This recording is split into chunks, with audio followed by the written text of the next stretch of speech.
জনাব ভূঁইয়া, আমি যেহেতু আপনি এই জুলাই আন্দোলন থেকে শুরু করে মানে এক বছর আগে যে আন্দোলনটা একটা পরিণতি পেয়েছে সেটা থেকে শুরু করে সরকারে থাকার কারণে আপনি অনেক বিষয়ে কালের সাক্ষী, সেজন্য আপনাকে একটু শুরু থেকেই একটু শুরু করতে চাই।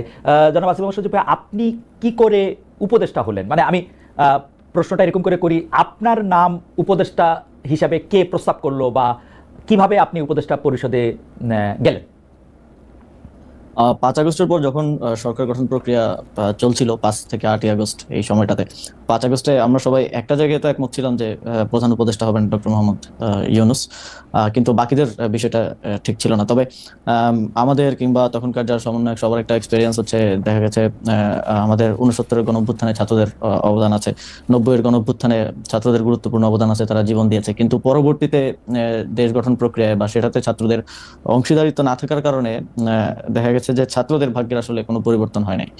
আর একটা বিষয় ছিল, সেটা হচ্ছে গণঅভ্যুত্থানের পরে আমরা যখন উপদেষ্টাদের তালিকা নিজেরাও করছিলাম, আরো বিভিন্ন জায়গা থেকে স্টেক হোল্ডারদের থেকে নিচ্ছিলাম তালিকা, তো দেখে আমাদেরও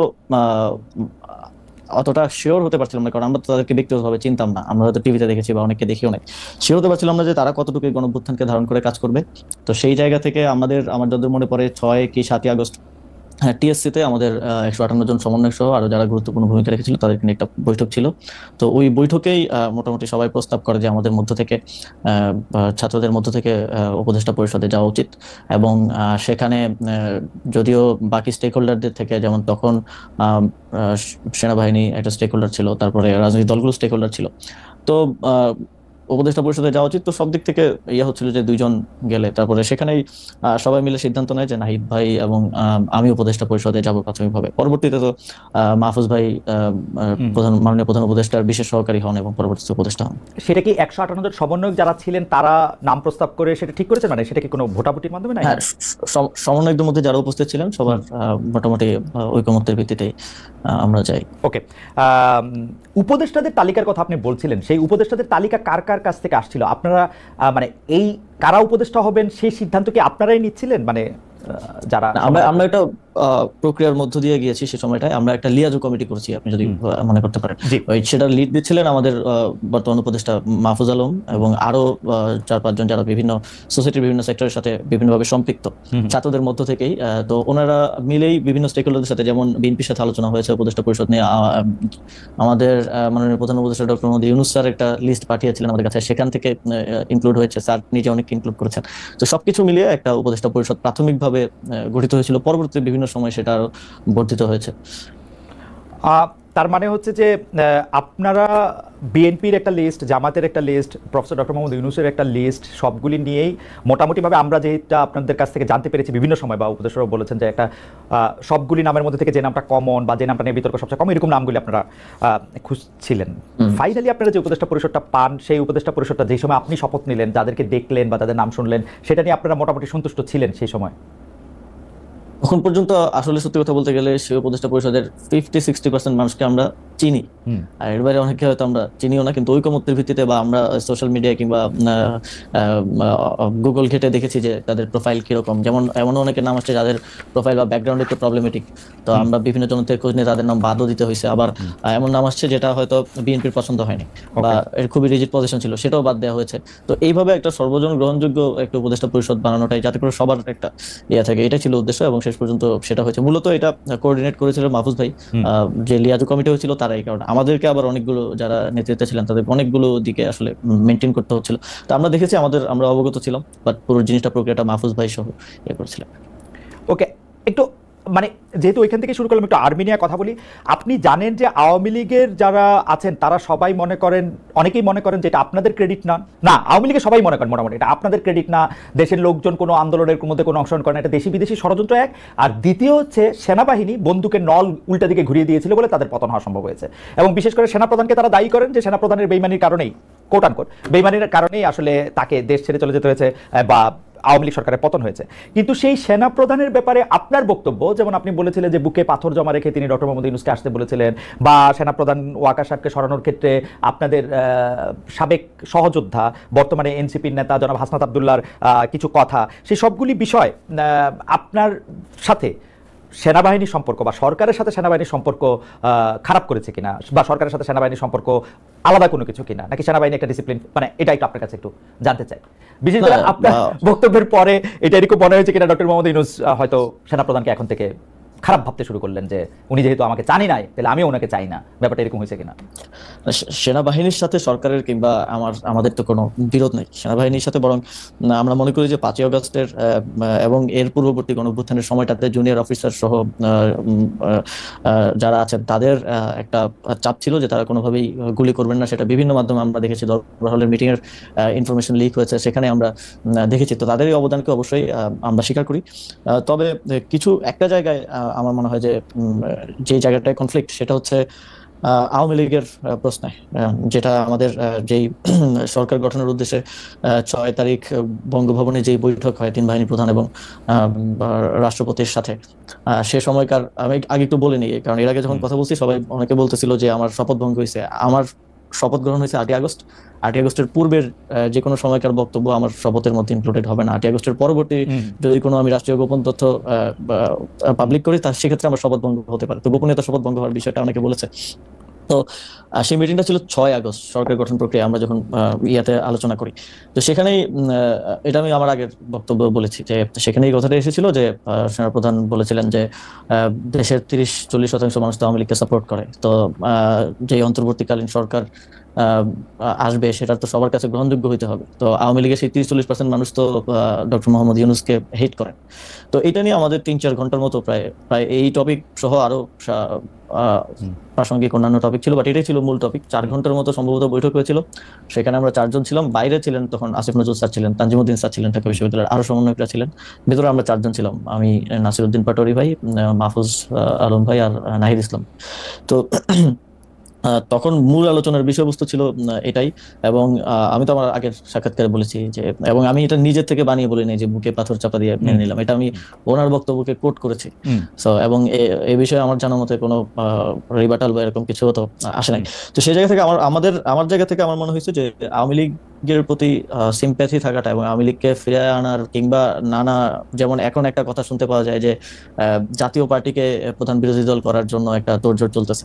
এই যে মেকানিজম করে যে মানুষের ম্যান্ডেট কে ইয়ে করা, ম্যানিপুলেট করার একটা প্রক্রিয়া। এবং এই যে আমি যতদূর জানি যে যারা ডামি এমপি ছিল, তারপর আওয়ামী লীগের যারা সাপোজ যাদের ইমেজ অতটা খারাপ না, তাদেরকে জাতীয় পার্টি থেকে ইলেকশন করানোর একটা পরিকল্পনা চলছে।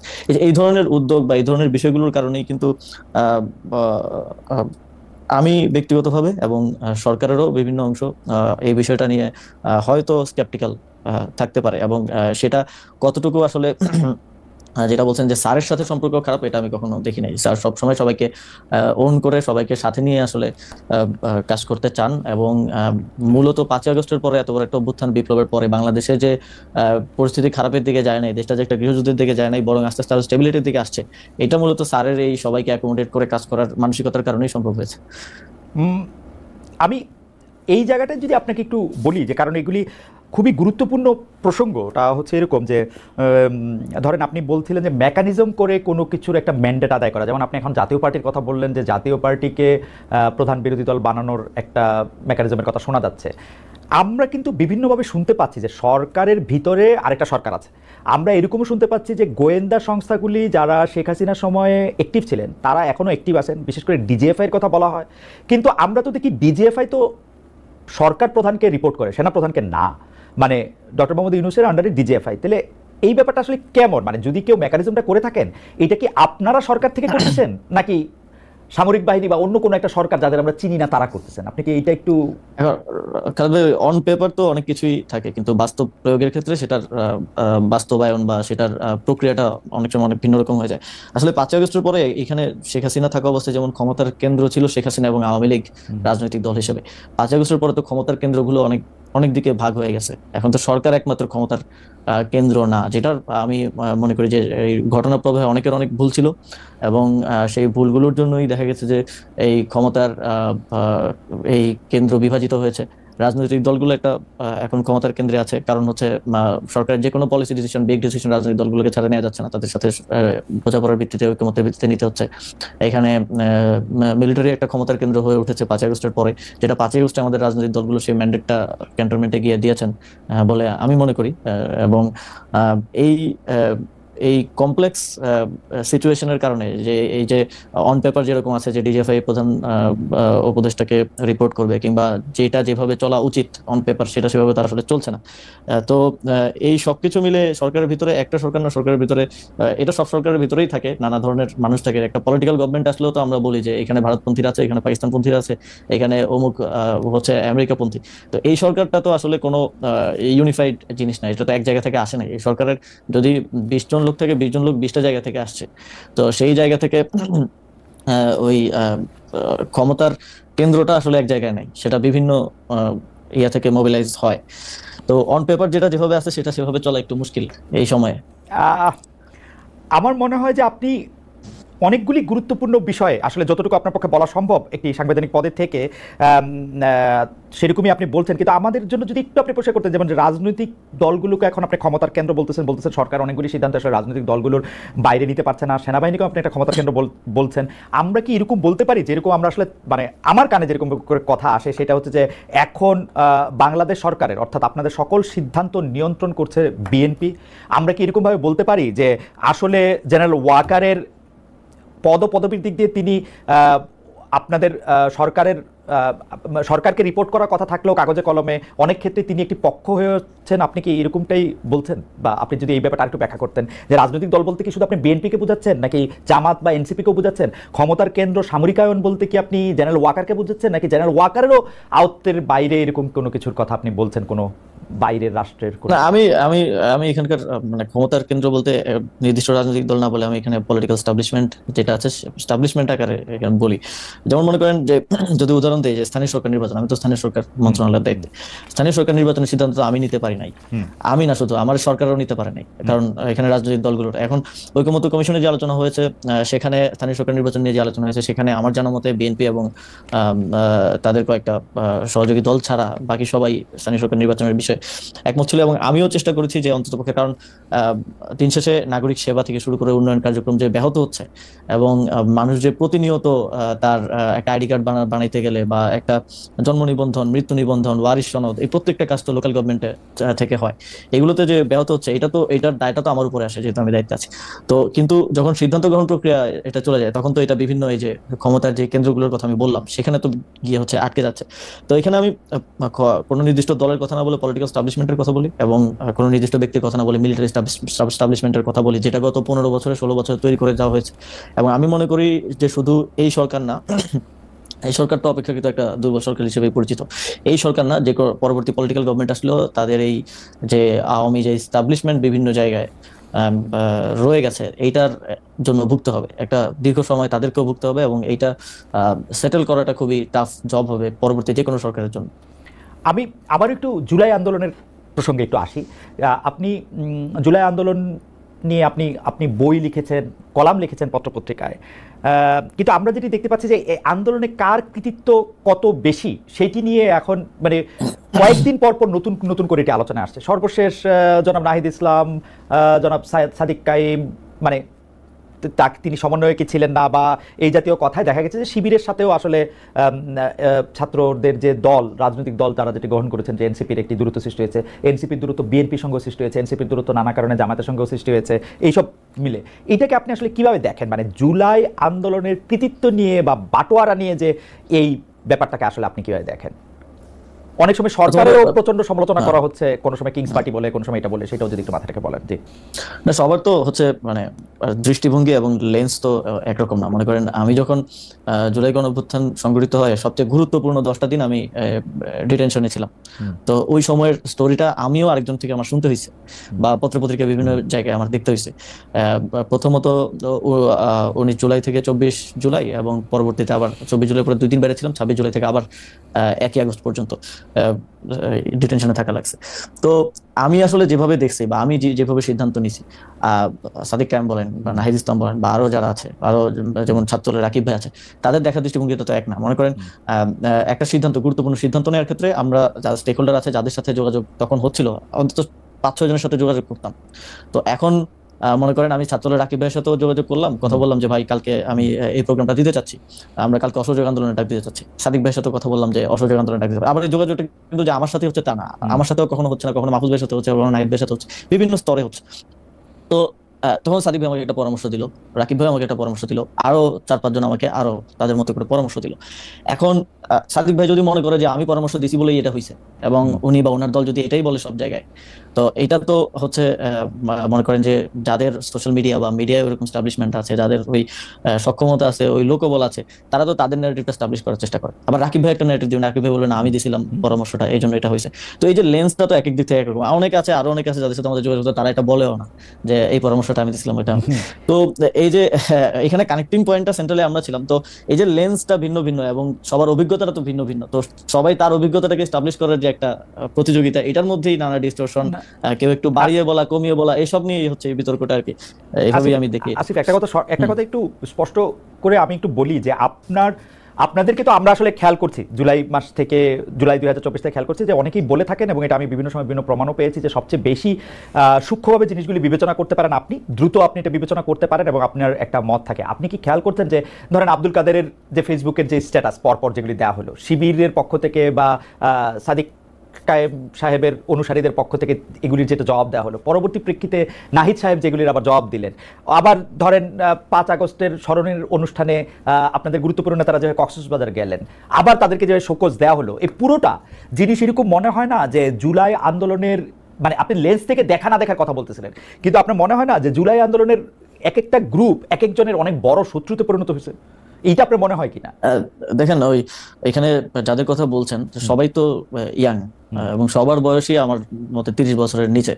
তো স্বাভাবিকভাবেই মানে এই বয়সের মানুষজনের মধ্যে খুব দ্রুত রিয়েক্ট করে ফেলার বা দ্রুত হচ্ছে এক ধরনের রক্ত গরম থাকার বিষয় আছে না, তো সেটার একটা রিফ্লেকশন এটা আমি মনে করি। তবে এইটা আমার মনে হয় যে ছোটখাটো বিষয়ে, বিভিন্ন স্বার্থগত বিষয় কিংবা কৃতিত্বের বিষয় হোক, কিংবা সামনে হয়তো ডাকসু আছে বা আরো কিছু বিষয়, এটা নিজেদের মধ্যে ছোটখাটো মতানৈক্য বলেই আমি মনে করি। কারণ এখনো বিগার কোশ্চেনে সবার কর্মপন্থা হয়তো ভিন্ন, যারা জুলাই গণঅভ্যুত্থানের স্টেক হোল্ডার ছিলেন, যারা অংশগ্রহণকারী ছিলেন, কিন্তু আওয়ামী লীগের প্রশ্নে বলেন, ফ্যাসিবাদের প্রশ্নে বলেন, একটা সুন্দর বাংলাদেশ গড়ার প্রশ্নে বলেন, আমি দেখেছি যে সবাই কাজ করছে। সবার কর্মপন্থা হয়তো ভিন্ন হতে পারে, বা কেউ এটা নিয়ে ডিবেট থাকতে পারে যে কে বেশি করতেছে, কে কম করতেছে, বা অনেক যেটা কক্সবাজার যাওয়ার কথা বললেন শোকজ, বা অনেকগুলো মনে হতে পারে যে এরা বাচ্চামি করতেছে, বা তো ওই বয়সের একটা বিষয় তো আছেই। কিন্তু আমার মনে হয় না যেটা এত বড় বিরোধ যেটা আসলে শত্রুতা বলা যায়।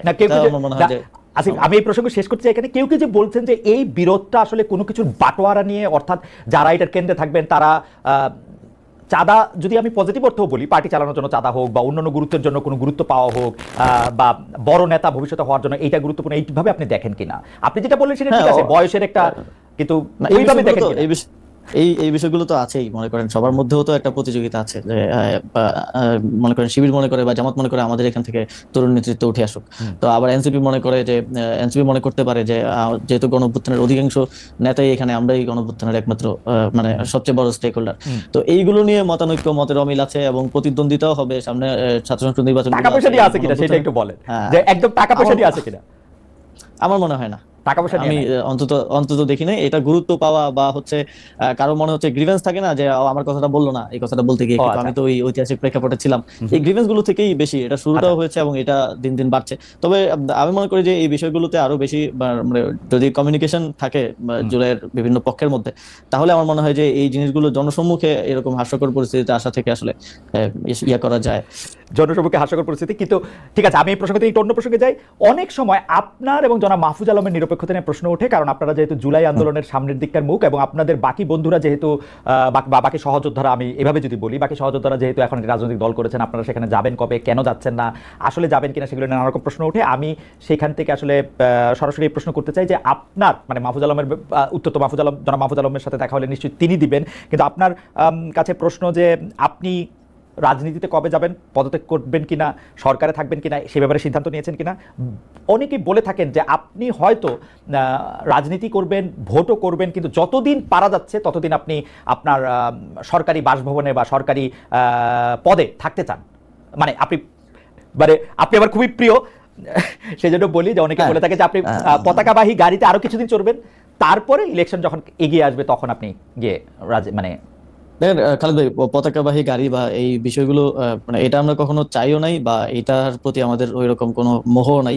আমার দিক থেকে বিষয়টা হচ্ছে কিছু দায়িত্ব নিয়ে তো আমি এখানে আসছি, এবং কিছু দায়িত্ব গণঅভ্যুত্থানের সময়, সেই সময়টাতে যখন সমন্বয়করা আমাদেরকে সিলেক্ট করে তখন থেকেই দেয়া যে এই সরকারকে জুলাই গণঅভ্যুত্থানের পক্ষে রাখা, পক্ষের ডিসিশনগুলো নেওয়ার ক্ষেত্রে প্রভাবিত করা এবং ভয়েসটা যাতে থাকে সেই জিনিসটা নিশ্চিত করার জন্য সরকারে আসা। তারপরেও যদিও অনেক অন্যান্য মিনিস্ট্রির দায়িত্ব আসছে, ফর্মাল দায়িত্ব আসছে, তো সেই জায়গা থেকে আমি মনে করি যে এখনো আমাদের কিছু কাজ বাকি আছে। একটা বড় মাইলফলক হচ্ছে এই যে ঘোষণাপত্রটা আমরা করতে পারলাম, জুলাই ঘোষণাপত্রটা দেওয়া সম্ভব হলো। এখনো জুলাই সনদ বাকি আছে। জুলাই সনদের বাস্তবায়ন প্রক্রিয়া কি হবে এটা নিয়ে বিভিন্ন ধরনের মতানৈক্য, আমাদের যে ঐকমত্য কমিশনের 1 মাস মেয়াদ বৃদ্ধি করা হয়েছে। তারপরে সংস্কার কমিশন, যেই সংস্কারের আমার লোকাল গভর্নমেন্টের সংস্কার কমিশন ছিল, যে সংস্কারের রিপোর্টগুলো দিয়েছে সেগুলোর একটা বাস্তবায়নের বিষয় আছে। এবং আমি মনে করি যে যেই দায়িত্ব নিয়ে এবং যাদের ম্যান্ডেট নিয়ে আমি এখানে এসেছি, সেই অনেকগুলো দায়িত্বই আমাদের পালন করা বাকি রয়ে গেছে। তো সেই জায়গা থেকে যতটুকু সম্ভব সেই দায়িত্বগুলো শেষ করতে চাই, কারণ এটা একটা ঐতিহাসিক দায় হিসেবেও থেকে যাবে যদি আমি সেটা শেষ করে যেতে না পারি আমার জায়গা থেকে। তো সেটার জন্য আমরা আমাদের জায়গা থেকে কাজ করছি। তবে আমি নিজেও ব্যক্তিগতভাবে এটা মনে করি, এটা আমি আগেও বলেছি যখন বিভিন্ন সময় কথা উঠেছে, যে রাজনীতিতে সরাসরি জড়িত কারো সরকারে থাকা উচিত না, যদিও এরকম কয়েকজনই আছেন। এবং আমরা মনে করি যে নির্বাচনকালীন সরকারে, স্পেসিফিকলি নির্বাচনকালীন সরকারে, কালীন সরকারে শুধু নির্বাচন করব কি করবো না সেটার জন্য না, যদি আমি নির্বাচন নাও করি তাহলেও নির্বাচনকালীন সরকার আমার থাকা উচিত না, যেহেতু এটা নিয়ে কনসার্ন আছে। এবং আমাদের গণতান্ত্রিক রূপান্তরের একটা মানে আমাদের জুলাই গণঅভ্যুত্থানে যদি 3টা ম্যান্ডেট আমি ধরি, যে বিচার, সংস্কার এবং গণতান্ত্রিক রূপান্তর, তো গণতান্ত্রিক রূপান্তরের যেই দায়িত্ব আছে এবং সেখানে কনফ্লিক্ট অফ ইন্টারেস্ট এড়িয়ে চলার যে বিষয় আছে, সেখান থেকে আমি মনে করি যে রাজনীতিতে যুক্ত হওয়ার ইচ্ছা আছে এরকম কারোই নির্বাচনকালীন সরকারে থাকা উচিত না, তফসিলের আগেই তাদের আসলে। এটা আমি, মাহফুজ আলম, আরো যদি কেউ থাকেন সরকারে, আরো যারা আছেন সবারই নির্বাচনকালীন সরকারে থাকা উচিত না। কারণ আমাদের মাননীয় প্রধান উপদেষ্টা বারবারই বলছেন যে আমরা একটা বেস্ট ইলেকশন আসলে জাতিকে উপহার দিতে চাই। তো সেই জায়গায় কোনো কোশ্চেন এবং কনফ্লিক্ট অফ ইন্টারেস্টের জায়গায় যাতে না থাকে, এটা নিশ্চিত করাটা আমি নিজের দায়িত্ব বলেও মনে করি। ওকে, তাহলে এখানে আবার 2টা প্রশ্ন আছে। তার আগে শুধু এই লাইনে জানিয়ে নিতে যে আপনি বলছেন যার রাজনীতি করার ইচ্ছা আছে বা যে রাজনীতি থাকবেন তিনি নির্বাচন করুক আর না করুক, নির্বাচনকালীন সরকারে থাকা উচিত। আপনার কি রাজনীতি করার ইচ্ছা আছে? অর্থাৎ আমি বলতে চাইতেছি যে আপনি কি নির্বাচনকালীন সরকারে থাকছেন কি থাকছেন না? আমি তো ভাই 2018 সাল থেকে রাজনীতির সাথে যুক্ত। আমি তো অলরেডি রাজনীতিতে, এবং আমি নির্বাচনকালীন সরকারে থাকছি না। অবশ্যই নির্বাচনকালীন সরকার আপনি থাকছেন না। এখানে একটু আপনার কথা ধরে একটু বলি যে আপনি জুলাই ঘোষণাপত্রের কথা বলছিলেন, আপনি সংস্কার কমিশনগুলি, জাতীয় ঐকমত্য কমিশন নিয়ে আপনি বলছিলেন, কিন্তু অ্যাপারেন্টলি জুলাই ঘোষণাপত্র আপনারা যেটা দিলেন, যেটা দেওয়ার কথা সরকার যেটা দিল, সেটা নিয়ে আপনার বন্ধুরাই অর্থাৎ এনসিপি এটা নিয়ে আসলে খুব খুশি না। জামায়াতে ইসলামীও এটাতে আসলে তার প্রকাশ করেছে। অন্যান্য রাজনীতিগুলো অ্যাপারেন্টলি বিএনপি শুধু এটাকে পছন্দ করেছে। অনেকে এটাও বলছেন যে বিএনপির ডিকটেশনে এই জুলাই ঘোষণাপত্র তৈরি হয়েছে। আমি যদি বিটিভির ফ্রেমিং এর কথা বলি, বিটিভির ফ্রেমিংয়েও বারবার ডক্টর ইউনূসের সাথে সবচেয়ে প্রমিনেন্ট করে মির্জা ফখরুল আলমগীর, অর্থাৎ যিনি বিএনপির নেতা হিসেবে সেখানে গিয়েছেন, তাকে দেখানো হচ্ছিল। এটার কারণ কি? ডক্টর মোহাম্মদ ইউনূস কি অনেকটা বিএনপির দিকে ঝুঁকে পড়েছেন, এরকম মনে হয় আপনার? এই রাজনৈতিক বিষয় বোধহয় আমার মন্তব্য করাটা ঠিক হবে না। তবে আমি যতদূর জানি জুলাই যে ঘোষণাপত্রটা হয়েছে, সেই ঘোষণাপত্রটা মেইনলি গত 6-7 মাস ধরে এটা নিয়ে কনসালটেশন চলছে। অনেকগুলো দলই তাদের প্রস্তাবনা দিয়েছে, কিন্তু প্রস্তাবনা নিয়ে অনেক দলের সাথে হয়তো ফিডব্যাক বা পরবর্তী আলোচনা হয় নাই, ফলো আপটা হয় নাই। বাট প্রধান 3 দলের সাথে আলোচনা হয়েছে বলে আমি জানি, বিএনপি, জামাত এবং এনসিপির সাথে। উপদেষ্টা পরিষদের কয়েকজন সদস্য ওনাদের সাথে বসেছেন, আলোচনা করেছেন, এবং ব্রডলি একটা ঐকমত্যে এসে এই পেপারটা দেওয়া হয়েছে। তবে মানে আমি যদি বলি যে রাজনৈতিক দলগুলোকে একটা সিঙ্গেল সেন্টেন্স যদি লিখতে বলি, সবাই তো ভিন্ন ভিন্ন লিখবে। তো এত বড় একটা পেপার তো 100% ঐকমত্যের ভিত্তিতে আসা সম্ভব না। যতদূর আমি জানি যে 10 to 15% ঐকমত্য ছিল না, যেটা পরবর্তীতে সরকার সেগুলোর বিষয়ে সিদ্ধান্ত নিয়েছে। তবে মনে করেন 5 আগস্ট 2024 সালের 5 আগস্ট যদি আমরা একটা ঘোষণাপত্র বা প্রক্লেমেশন দেওয়ার মতো বাস্তবতায় থাকতাম বা দিতে পারতাম, সেটার ক্ষেত্রে তো আমাদের কারোর সাথে কথা বলা প্রয়োজন হতো না। কিন্তু যেহেতু পরবর্তীতে সিদ্ধান্ত হয়েছে, সরকার দায়িত্ব নিয়েছে যে রাজনৈতিক দলগুলোর সাথে ঐকমত্যের ভিত্তিতে এটা দেওয়া হবে, এবং এটার সাংবিধানিক স্বীকৃতি, পরবর্তী নির্বাচিত সরকারের স্বীকৃতির একটা ব্যাপারও আছে। তো সেই জায়গা থেকে ওই ঐকমত্যটা প্রয়োজন হয়েছে, এবং সেখানে আমি মনে করি যে সেখানে ছাত্রদের পক্ষ থেকেও কিছু কম্প্রোমাইজ করতে হয়েছে, বিএনপির পক্ষ থেকেও কিছু ছাড় দিতে হয়েছে। সবার ছাড় দেওয়ার জায়গা থেকেই একটা মোটামুটি অ্যাগ্রিড ডকুমেন্টে শেষ পর্যন্ত আসা হয়েছে। তবে আমি মনে করি যে ইয়ার ক্ষেত্রে জুলাই গণঅভ্যুত্থানের রাষ্ট্রীয় এবং সাংবিধানিক স্বীকৃতি পাওয়াটা একটা বড় বিষয়, এবং এই ঘোষণাপত্রটি অপরিহার্য ছিল, এবং এইটা এর বিষয়ে অনেকের অনেক মত দ্বিমত থাকতে পারে, তবে এটা যে অপরিহার্য ছিল এই বিষয়ে কারোর আসলে কোনো দ্বিমত থাকার কথা না। ওকে, জুলাই ঘোষণাপত্র বা রাজনীতি নিয়ে আমরা একটু আবার পরে যদি সুযোগ হয় তাহলে আপনার সাথে কথা বলবো। একটু আপনার উপদেষ্টা বা মন্ত্রী হিসাবে আপনার দায়িত্ব পালনকালীন সময়কার কথা বলি। প্রথম মানে কিছু অভিযোগও বলি না আসিফ, যেমন ধরেন মন্ত্রী হিসাবে, মানে আসলে উপদেষ্টা তো মন্ত্রী পদমর্যাদা সমান, আপনি যেসব সরকারি নিরাপত্তা থাকে তার সবই আপনি পাচ্ছেন, তারপরও আপনি আগ্নেয়াস্ত্রের লাইসেন্স নিয়েছেন সেটি মানে ঠিকই আছে, সরকারি পদবীর যোগ্যতা বলে তাই আপনি নিয়েছেন, কিন্তু মন্ত্রীর যে নিরাপত্তা ব্যবস্থা তার সেই সময় আপনি ভরসা রাখতে পারেননি, ভুলে আপনি রাখতে পারেননি বলেই তো আপনি আগ্নেয়াস্ত্রের লাইসেন্স নিয়েছেন, তো সেটা আবার ভুল করে ম্যাগাজিন বিদেশে নিয়ে গেছেন। আমার প্রশ্ন সেখানেও না, আমার প্রশ্ন হচ্ছে আপনি একটা ফেসবুক পোস্টে এরকম দিয়েছিলেন যে রাষ্ট্রীয় গুরুত্বপূর্ণ তথ্য বা ভিডিও বিদেশে কেন সাংবাদিকদের কাছে গেল বা সাংবাদিকদের কাছে গেলে, এটা নিয়ে আপনি প্রশ্ন তুলেছেন। আপনার কাছে কি মনে হয় এই প্রশ্ন তোলাটা ঠিক আছে? মানে আমরা না, মানে যে কোনো সাংবাদিকই যে কোনো জায়গায় তো যে কোনো তথ্য পেতে পারেন, আপনি ওইটা আপনার কাছে একটা বড় বিষয় কেন মনে হলো যে বিমানবন্দর থেকে এই ভিডিওটা যেখানে গেছে আপনি সেটা ব্যাখ্যা দিয়েছেন, কিন্তু এটা ভুল করে গেছে, তারপরে এটা কিভাবে সেটা চলে গেছে সেটার ব্যাখ্যা আপনি দিয়েছেন, কিন্তু আপনি ভিডিওটা কেমনে গেল সেইটার ব্যাপারে আপনি কেন দৃষ্টি দিলেন? প্রথমত কারেকশন হচ্ছে ওই ইয়াটা ম্যাগাজিন বিদেশে যায়নি, বাংলাদেশের বিভিন্ন না, আমি বিদেশে যাইছি এটা বলি নাই, বাংলাদেশে এয়ারপোর্টে ধরা পড়ছে, ঠিক আছে। হ্যাঁ হ্যাঁ হ্যাঁ, সেটা স্ক্যানিং এসেছে। তো এটা আসলে ওই সেদিন আমি একদম ভোরে আমার নিজের ব্যাগ তো নিজেরই গুছাতে হয়, তো গুছাতে হচ্ছিল যে কারণে আমি ইয়াটা পিস্তলটা বাইরে রাখলেও ম্যাগাজিনটা আসলে রাখতে ভুলে গেছিলাম বাইরে, তো সেটা চলে গিয়েছিল ভুলবশত। এটা আনইনটেনশনাল ছিল, কারণ ম্যাগাজিন দিয়ে আমি আসলে কি অ্যাচিভ করবো, বাট এটা একটা ভুল তো অবশ্যই ছিল। তবে দেখেন খালেদ ভাই, যে আমাদের এয়ারপোর্ট তো একটা গুরুত্বপূর্ণ এবং সিকিউরড একটা জায়গা, এয়ারপোর্টের একদম বোর্ডিং এর জায়গাটা, সেটা আমি মানে ইভেন আমি ট্রানজিটে ইস্তাম্বুল নামার কথা, ইস্তাম্বুল নামার আগে আগে ইস্তাম্বুল নেমেই আমি দেখলাম যে সেটা সোশ্যাল মিডিয়ায় চলে আসছে। তো মানে এটা আমি একটা জায়গায় পয়েন্ট করতে চাইছি যে আসলে আমি উপদেষ্টা থাকা অবস্থাতেও সার্ভেইলেন্সের মানে মানে আমি তো আপনাকে প্রথমেই বললাম যে ক্ষমতার কেন্দ্রগুলো তো বিভিন্ন জায়গায়, আমি উপদেষ্টা থাকা অবস্থায় আমার প্রতি যে ধরনের সার্ভেলেন্স করা হয়, এবং মানে সরকারের দায়িত্ব থেকে রাষ্ট্রের সার্ভেলেন্সের না, আমি একটু জানতে চাই এই সার্ভেলেন্সটা কি আপনার আনন্দ দেয় না? মানে প্রায় একই রকম সার্ভেলেন্সে মার্কিন রাষ্ট্রপতিও থাকেন, মানে যারা যত বেশি গুরুত্বপূর্ণ তারা তত বেশি সার্ভেলেন্সে থাকেন। আপনি তো চুরি করতেছেন না, আপনি তো ডাকাতি করতেছেন না, আপনি সার্ভেলেন্সে থাকলে কি অসুবিধা? না, সার্ভেলেন্স থাকলে তো অসুবিধা না, কিন্তু এটাকে তো আপনার নেগেটিভলি ফ্রেমিং, মনে করেন আমি কোথাও একটা খেতে গেলাম, হ্যাঁ, তো এটা তো আমার জন্য একটা দৈনন্দিন জিনিস, আমি তো খাইতে যাইতেই পারি, এই স্বাধীনতা তো আমার থাকা উচিত।